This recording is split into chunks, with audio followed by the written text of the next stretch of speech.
रुक करते हैं इस वक्त की बड़ी खबर का। श्रीनगर में आतंकियों ने पीडीपी नेता के घर पर हमला किया है। हमले में पीडीपी नेता के घायल होने की खबर है और निजी सुरक्षा गार्ड की इलाज के दौरान मौत की खबर है।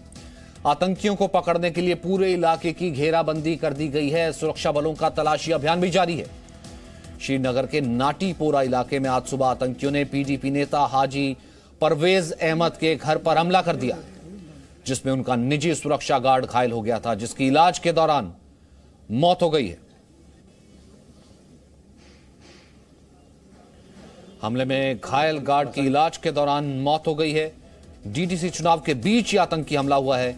आतंकियों ने पीडीपी नेता को निशाना बनाकर हमला किया।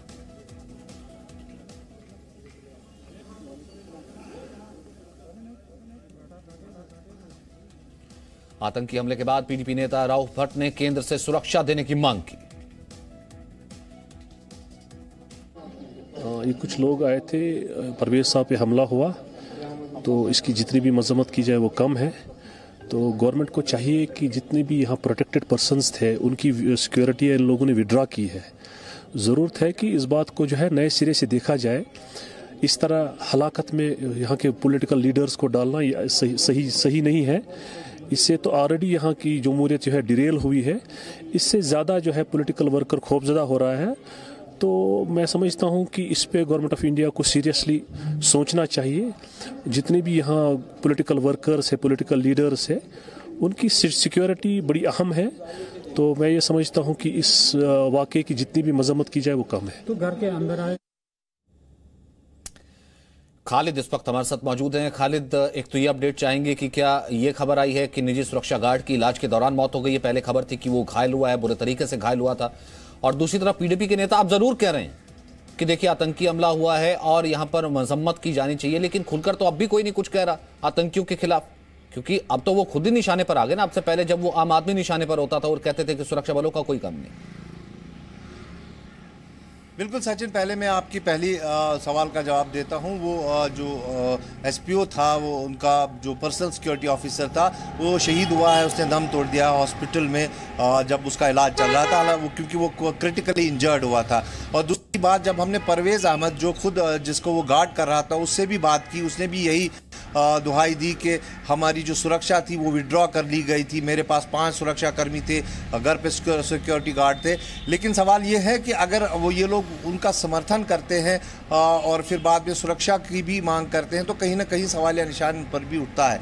लेकिन पॉलिटिकल लीडर्स जो है, ये सही बात है कि वो यहाँ पर हिट लिस्ट पर हैं। और चाहे वो बीजेपी हो, नेशनल कॉन्फ्रेंस हो, पीडीपी हो, अपनी पार्टी हो, जो भी मेन स्ट्रीम पॉलिटिक्स से जुड़ा है या फिर चुनाव में भाग ले रहा है, उसको कहीं ना कहीं जो है खतरा है और वो लोग तमाम जो है सुरक्षा की मांग कर रहे हैं। और ऐसा ही कुछ हमने वहाँ पर भी देखा पीडीपी के नेता के घर पर। वो भी खुद उन्होंने कहा कि मेरी सिक्योरिटी बहुत कम है और मैं उप राज्यपाल से निवेदन करता हूँ कि सिक्योरिटी रिव्यू की जाए।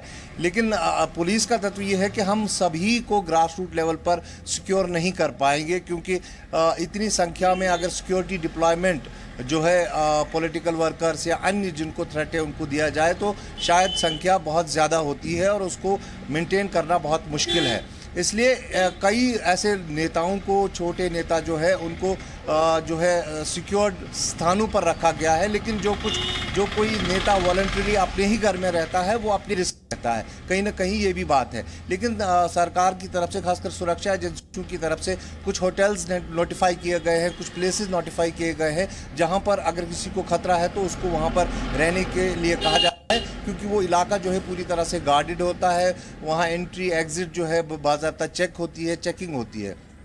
अब सवाल ये है कि परवेज अहमद की बात, ये एक चिंता का विषय ज़रूर है, क्योंकि जिस तरह जहां पर अटैक हुआ है वो नटीपोरा इलाका है और सेंट्रल कश्मीर में काफ़ी भीड़ भाड़ वाला इलाका है। और अगर हम श्रीनगर की बात करें तो केवल 2 किलोमीटर की दूरी पर नटीपोरा पड़ता है। तो वहां पर अटैक होना यानी मिलिटेंट्स की प्रेजेंस कहीं ना कहीं श्रीनगर सिटी में है, ये एक प्रश्न चिन्ह है। और साथ में डीडीसी के पोल चल रहे हैं। अगर इस तरह से मूवमेंट है तो एक बार सुरक्षा कर्मियों को भी सिक्योरिटी रिव्यू जरूर करना होगा, क्योंकि इस तरह से अगर मूवमेंट है तो कल डीडीसी चुनाव के दौरान भी कुछ हादसा हो सकता है। हालांकि 6 चरण हमने देखे जो शांतिपूर्वक संपन्न हुए, उन दौरान कोई हिंसा नहीं हुई, बहुत ही 3 टायर सिक्योरिटी लगाई जाती है पोलिंग बूथ्स पे। लेकिन जिस तरह से आज प्रेजेंस है मिलिटेंट्स की, अगर हम देखें श्रीनगर से कुछ ही दूरी पर उन्होंने एक हमला अंजाम दिया और फिर वहाँ से भागने में सफल भी रहे, ये भी कहीं ना कहीं चिंता का विषय है। जिस तरह से एक सिक्योरिटी गार्ड आज शहीद हुआ है, एक पुलिसकर्मी शहीद हुआ है, एक नेता की जान बचाते हुए, नेताओं को ये भी सोचना होगा कि ये सुरक्षा बल जो है उनको ही बचाते हुए अपनी जान देते हैं। कहीं ना कहीं उनको इस बात की भी जो है सुध लेनी होगी कि सुरक्षा कर्मी जो उनकी तैनाती में होते हैं वो अपनी जान देते हैं उनकी जान बचाने के लिए। हमने देखा कि गांदरबल में भी जब बीजेपी के नेता पर हमला हुआ तब भी एक जम्मू कश्मीर पुलिस का एक सुरक्षा कर्मी जो है वो शहीद हुआ था।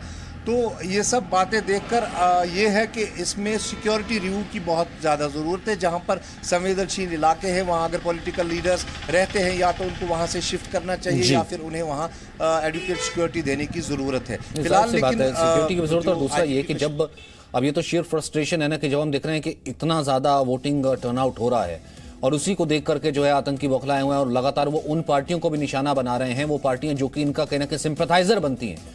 तो अब इन पार्टियों को भी ये देखना होगा कि उनके डबल स्टैंडर्ड्स, यानी कि आतंकी जो है वो सिर्फ आतंकी की गोली जो है कोई पार्टी नहीं देखती है, भले वो सिंपैथाइजर बनते हैं। और यहां पर इन आतंकियों का खात्मा ही बहुत जरूरी है, खुलकर इन पार्टियों को अब ये कहना ही पड़ेगा। बहुत बहुत शुक्रिया खालिद आपका। Presenting B News app available on Google Play and App Store. Download it now.